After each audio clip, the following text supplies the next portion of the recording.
वंदे पुरुषोत्तमं परम दयाल परम प्रेममय श्री श्री ठाकुर अनुकूल चंद्र श्रीचरण में मोर कोटि कोटि प्रणाम। समस्त को रानंदित जय गुरु निवेदन करे। तो आज वीडियो को आरंभ करवा। देवघर आश्रम रे ठाकुर थिला बेले ठाकुर मंदिर गढ़ा कार्यक्रम चली थाए। बहुत धूमधाम रे गुरु भाई माने लगी था ठाकुर अर्घ्य कलेक्शन करिवारे। जो माने भी इष्टवृत्ति करती ठाकुर दीक्षा नहीं घर घर बुली अर्घ्य कलेक्शन करा जाउ थाए। तो से समय रे गोटे गाँव रे जाई पहुँचती एमाने सब 4-5 जन गुरु भाई मिसिकी गोटे गाँव को जाई पहुँचती अर्घ्य कलेक्शन करबा पई। मध्याह्न पर समय हो जाई थाए। समस्त को खरा बेल समय बहुत जोरे भोक भी लागु थाए। तो समस्ते भावती आ गोटे घर थाए अर्घ्य सेठू कलेक्शन करने सेठी जितेबाला जाकि पहुँचवा पूर्वर किछि बाट अच्छी एम थका लगे बहुत भोक लगे। से गुरु भाई मान भर जड़े भाई कहते जे आज तो बहुत अर्घ्य कलेक्शन हो गला आ तो गोटाए घर आ कौन अच्छी आम काली आसी अर्घ्य एठू कलेक्शन करवा। तो जब फेरी आसवा कहते से आउ जड़े भाई अटकई कहते नाई नाई ठाकुर का आदेश अच्छी आमको 2 दिन भितर या नहीं आश्रम रे डिपोजिट करने को पड़ो दबाक पड़ो। यहाँ ठाकुर इच्छा से आमको ठाकुर इच्छार सम्मान करने को पड़ो। आम फेरी पारानी सब कम सारिबा तापर आम एठू फेरिकी जीवा। तो से भाई घर को जाती जितेबले बेल मारी से भाई जनक भी ठाकुर दीक्षा नहीं था।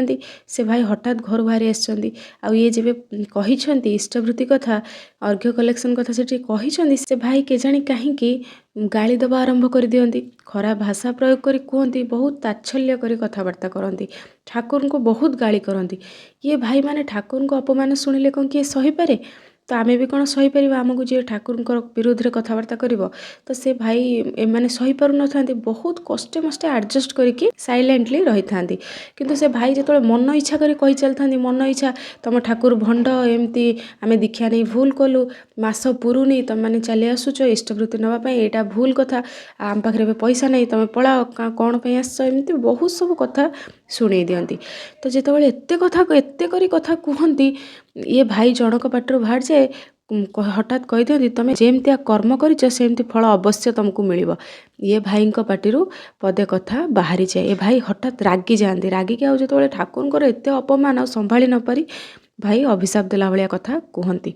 तापर सेठू पलि आसती फेरिकी अर्घ्य तो आनिबा दूरर कथा खरा बेल समय सी आंको खाइबा भी डाकी ना हठात आसी चिड़िले। ये भाई माने अखिया अपिया सेठू दुआर मुहर फेरिकी पलि आसती। तो जब पलि आसछंती सेदिन आसिक रही आश्रम रे ठाकुर को देखा करना एमती तो घटना घटी आश्रम तो फेरिकी पलि आसी काले ठाकुर रागिबे कि आ ठाकुर पाखक जाइना निज निज काम रही।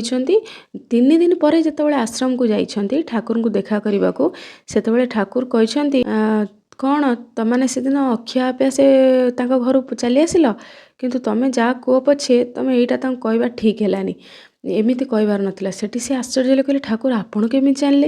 ये गुरु भाई कहते ठाकुर आपण केमी जानले ना मुझे तुम सांगरे जाइथिली मुझे तुमको छाड़ी केबे कोठी रही तुम जुआड़े जाओ मु तुम सांगरे थाए तुम मैंने मत एत भल पाओ मु तुमको कौन छाड़ी पारि एकाटिया कौन से कम मु भी तुम सांगरे जाइथिली हेले तुमे सी सिना तुमको गाली देला तुमे माने ता परिस्थिति बुझी नथिलो तुमे भी ताको गाली देदेल कौन लाभ रहिला। तुमे माने ठाकुर अनुकूल चंद्र को शिष्य बोली किछि लाभ रहिला कि किछि भी भल हैला नहीं तुमे ताको गाली देल। मु सेदिन तुम जेहेतु तो न खाइकी तुमे पळि आसिलो मु भी सेदिन ठारू खाइनी माने आपण देखंतु 3 दिन हे गलानी ठाकुर सेबे ठारू उपास रे अछंती माने बुंदाए जल भी पाटे देना 3 दिन धरी ठाकुर उपास रे रही से भाई पाई।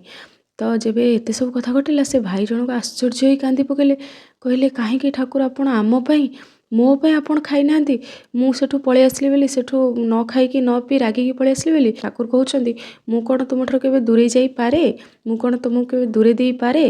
तो सेठी ठाकुर तांको आलिंगन करुछंती एसोठी भाई निजर भूल बुझी पारुछंती घर को आसछंती। तो निज कथा जोगुड़ा कही जाइछंती ठाकुर को कथा तांको बहुत माने दुख दिए जे ठाकुर तांको पई उपास रे रहिले 3 दिन ठाकुर खाई नाहंती।